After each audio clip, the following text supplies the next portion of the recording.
The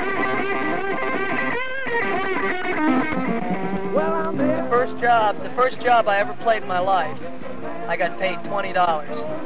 And the job that I played last week, I got paid $20. So in 11 years, I'm getting paid the same amount of money for doing the same thing. That's my life. Yeah. So monetarily speaking, I haven't progressed very much.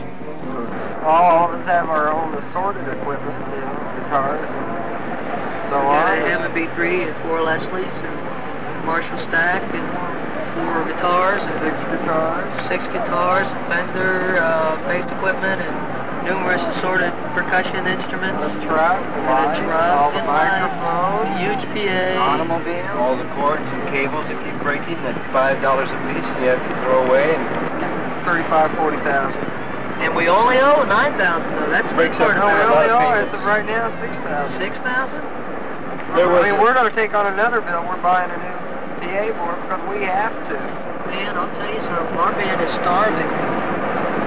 We are at the bottom. We're penniless, and that's no shit. And like that's where we're at right now because we have no money.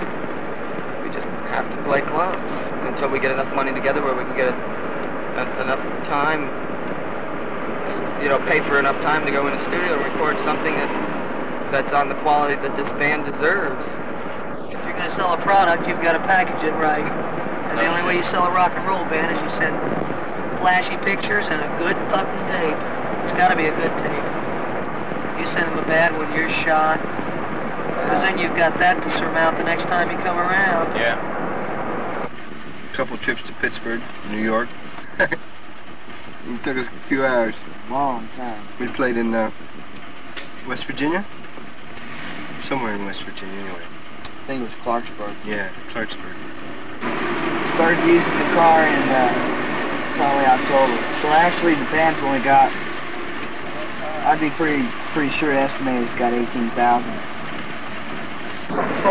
We've got the worst thing was playing in, I think, Indiana and having to be in West Virginia for a day concert. The following day, getting done at 1:30 in the morning, which was 2:30 West Virginia time. Have to be there before noon, which, you know, consists of playing the job and driving.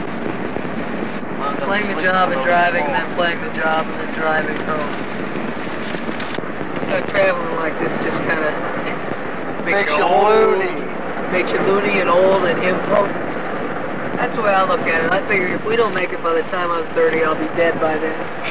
From malnutrition? Just from everything. Could you imagine doing this?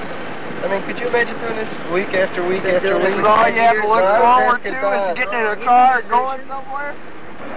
We've been down so damn long that, like some people say, when you get used to being down, you can stand it. But that's not true. We try to figure out why. It's impossible. It's force of habit. I couldn't see myself doing anything else. An audience that loved us? Florida. Let's see, what was that, 5 years ago? I don't think people in clubs are going to accept anything that's new or anything they can't shake their asses to. Yeah. Because that's what they're there for. They're there to meet chicks, or chicks are there to meet guys, and they're all there to get drunk and dance. We tried not to play tunes that anybody else plays so we can be somewhat refreshing to the audience. And people aren't looking for something refreshing. They're looking for something that they've heard before because, you know, they've heard it on the radio and they know how the beat goes and they get all their little dance steps together before they go to the club.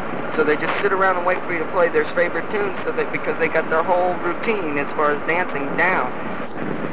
How would you feel if you put yourself, when you write material, you're putting part of you in that material, right, and you go out to have it accepted, and it isn't accepted and it's totally rejected? You'd have to be demoralized because it's part of you. I started off being an entertainer, but then I had my creative ideas, so I quit the jive group that I felt I was in, you know, because I wanted to do something creative. And now the thing that was creative is now turning back into a jive group that, you know, it'll have to be played out, you know, because you gotta live. It's getting a little late, so you play it out.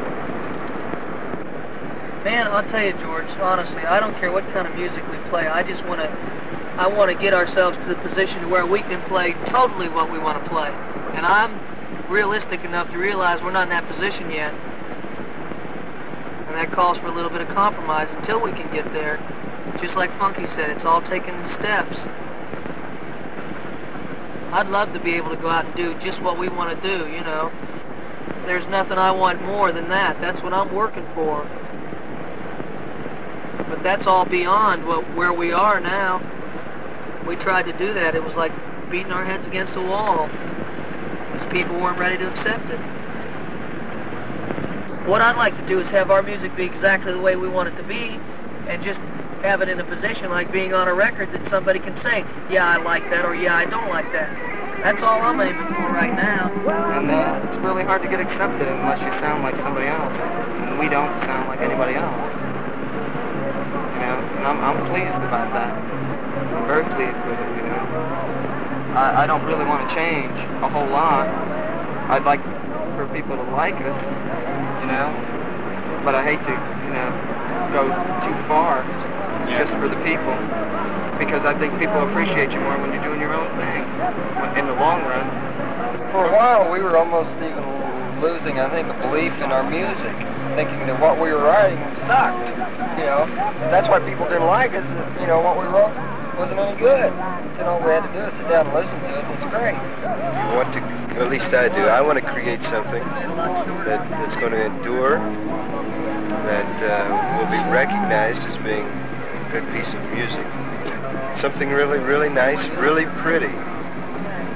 And it always seems like every time you get to the point to where you complete something that you're really proud of, there's something in the back of your mind going, that's not it.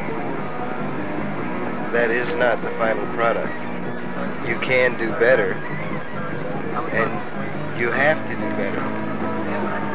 So it's just that's the motivation behind it. As you're growing up and you're playing in the bands when you're young, you run across people who are just in the band just for the hell of it. They're just there to have a good time, to pick up women, say, to get drunk. You know, they're not there for the music. They're there for everything else, but, well, after a while you kind of get sick of playing with people like that, so you try and gravitate towards people who are really serious. And if you can be with serious people, plus have a good time, that's great. But the main point of it is to be with people who are serious in their music. I think every tune has a potential that's unlimited if it's put in proper perspective. Getting it in that proper perspective can be difficult unless you're working with good people, you know. And everything that I've ever written for this band or been associated with in writing with this band has been able to come off that way because you're working with good people.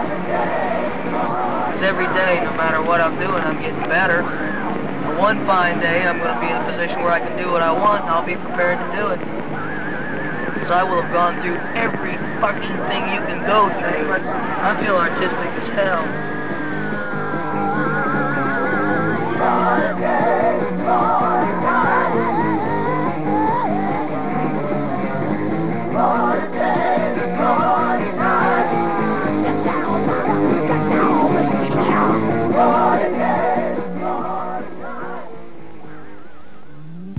It's a wonderful life it is, bending to your